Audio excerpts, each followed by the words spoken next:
Hello friends, आज हम discuss करेंगे एमएसएमई के बारे में। इतने सारे कॉन्टीन्यूस चेंजेस के बाद अब एमएसएमई में और भी बड़े चेंजेस आ गए हैं। देखा जाए तो एमएसएमई के प्रोसेस को गवर्नमेंट ने पूरी तरह ही चेंज कर दिया है। इवन इतने बड़े चेंजेस हैं कि अगर आप ऑलरेडी रजिस्टर्ड हो तब भी आपको न्यू रजिस्ट्रेशन करवाना पड़ेगा। मेरा नाम है आरुषि जैन। आज हम डिस्कस करेंगे आखिर एमएसएमई है क्या, एमएसएमई से हमें एक्चुअली फ़ायदा क्या क्या होगा, कौन एलिजिबल है, क्या डॉक्यूमेंटेशंस चाहिए होंगे और इसका पूरा रजिस्ट्रेशन प्रोसेस क्या है। तो चलिए शुरू करते हैं। इस वीडियो को एंड तक ज़रूर देखें ताकि आपके सारे डाउट्स क्लियर हो जाएं। सबसे पहले बताना चाहूँगी कि एमएसएमई की full form micro, small and medium enterprise होती है। इंडियन गवर्नमेंट हर कोशिश में है कि किस तरह छोटे व्यापारियों को फ़ायदा दिया जाए। इसी कोशिश का एक पार्ट एमएसएमई भी है। स्टार्ट करते हैं एमएसएमई की डेफिनेशन से। एमएसएमई की डेफिनेशन में रिसेंटली बड़े चेंजेस आए हैं। पहले क्लासिफिकेशन बस इन्वेस्टमेंट बेसिस पे हुआ करता था। अगर कोई एंटरप्राइज़ मैन्युफैक्चरिंग सेक्टर से बिलोंग करता है और उसकी इन्वेस्टमेंट 25 लाख तक है तो वो माइक्रो कैटेगरी में फॉल करता था। इसी तरह 5 करोड़ तक स्मॉल और 10 करोड़ तक मीडियम। सेम इसी तरह सर्विस सेक्टर के केस में इन्वेस्टमेंट 10 लाख तक माइक्रो, 2 करोड़ तक स्मॉल, 5 करोड़ तक मीडियम कैटेगरी में फॉल करता था। लेकिन रिवाइज डेफिनेशन में मैन्युफैक्चरिंग एंड सर्विस सेक्टर को बाइफरकेट नहीं किया है और इनकी क्लासिफिकेशन कंपोजिट बेसिस पे की गई है।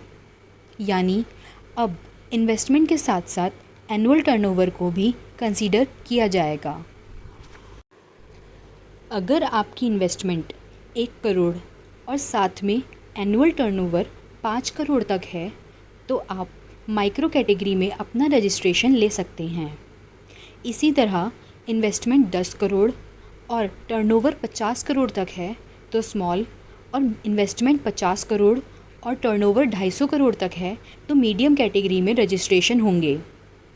यहाँ ध्यान देने वाली बात ये है कि यहाँ इन्वेस्टमेंट और टर्नओवर के बीच एंड वर्ड यूज़ किया गया है, जिसका मतलब आपको ये दोनों क्राइटेरिया फुलफ़िल करना पड़ेगा और ये डेफिनेशन 1 जुलाई से इफ़ेक्टिव हो गई है।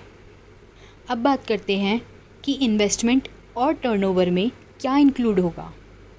इन्वेस्टमेंट के लिए एग्जिस्टिंग एंटरप्राइज के केस में उनकी इन्वेस्टमेंट आईटीआर यानी इनकम टैक्स रिटर्न से लिंक की जाएगी और न्यू एंटरप्राइजेज़ को इन्वेस्टमेंट सेल्फ डिस्क्लोज़ करनी होगी, जिसमें प्लांट एंड मशीनरी के इनवॉइसेस में जीएसटी का जो अमाउंट होगा वो एक्सक्लूड कर दिया जाएगा। इसी तरह टर्नओवर में एग्जिस्टिंग एंटरप्राइजेज़ के केस में इनकम टैक्स और जीएसटी से टर्नओवर लिंक की जाएगी एंड न्यू एंटरप्राइजेज़ के केस में जिनके पास पैन नहीं है उनकी टर्नओवर सेल्फ डिक्लेरेशन बेसिस पे कंसीडर होगी। लेकिन ये डिक्लेरेशन सिर्फ 31 मार्च 2021 तक ही वैलिड होगी।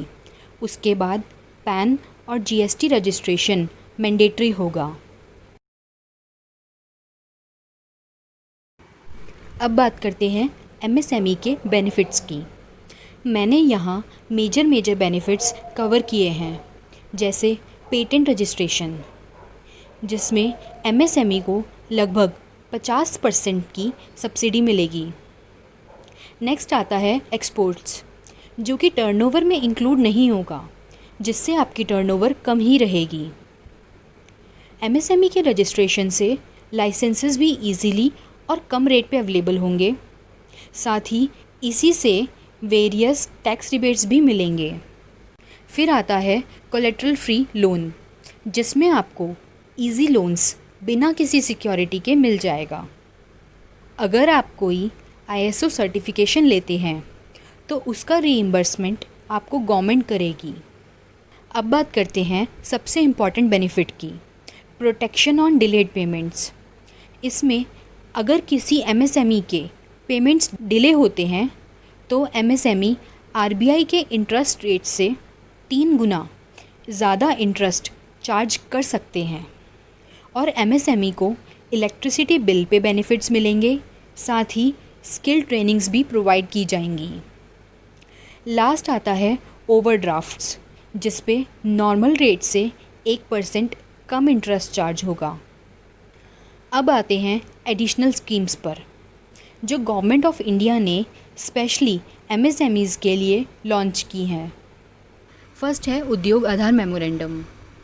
ये स्कीम इजी लोन्स और गवर्नमेंट सब्सिडी लेने के लिए लॉन्च की गई थी। नेक्स्ट है ज़ीरो डिफेक्ट ज़ीरो इफ़ेक्ट। ये स्कीम उन लोगों के लिए है जो एक्सपोर्ट्स करते हैं। एक्सपोर्ट्स करने के लिए कुछ स्टैंडर्ड्स फॉलो करने पड़ते हैं ताकि गुड्स रिटर्न ना आ जाएं। एमएसएमईज़ को इस स्कीम से इसमें कुछ रिबेट्स और कंसेशंस मिल सकते हैं। नेक्स्ट बात करते हैं quality management standards and quality technology tools. इस स्कीम से एमएसएमईज़ को न्यू टेक्नोलॉजी के हिसाब से क्वालिटी स्टैंडर्ड्स की अंडरस्टैंडिंग प्रोवाइड की जाएगी। साथ ही उनको मेंटेन करने के लिए सेमिनार्स और कैंपेन्स भी कंडक्ट किए जाएंगे। अब बात करते हैं ग्रीवांस मॉनिटरिंग सिस्टम। इस स्कीम में रजिस्टर होने से बिज़नेस रिलेटेड कंप्लेंट्स पे फोकस होगा। साथ ही बिजनेसेस अपनी कंप्लेंट्स का स्टेटस भी चेक कर पाएंगे। नेक्स्ट है credit linked capital subsidy scheme. इस स्कीम के चलते बिजनेसेस को ओल्ड मशीनरी और ओल्ड टेक्नोलॉजी को न्यू टेक्नोलॉजी से रिप्लेस करने के लिए कैपिटल सब्सिडी दी जाएगी। नेक्स्ट है वुमेन एंटरप्रेन्योरशिप। ये स्कीम स्पेशली उन वुमेन्स के लिए है जो अपना बिज़नेस स्टार्ट करना चाहती हैं। इस स्कीम से उनको कैपिटल, ट्रेनिंग्स और सेमिनार्स दिए जाएंगे ताकि वो अपने बिज़नेस को अच्छे से रन कर पाएँ। लास्ट बात करते हैं इंक्यूबेशन।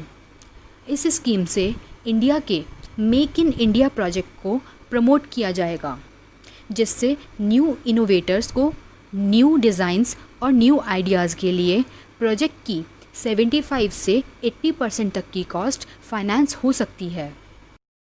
इस वीडियो में इतना ही। नेक्स्ट वीडियो में एमएसएमई के न्यू पोर्टल पे रजिस्ट्रेशन का पूरा प्रोसेस और फॉर्म फाइलिंग के बारे में डिस्कस करेंगे। वो वीडियो मिस ना हो जाए, इसके लिए सब्सक्राइब ज़रूर करें। होपफुली आपको ये वीडियो पसंद आया हो। वीडियो को लाइक करना ना भूलें। Thank you.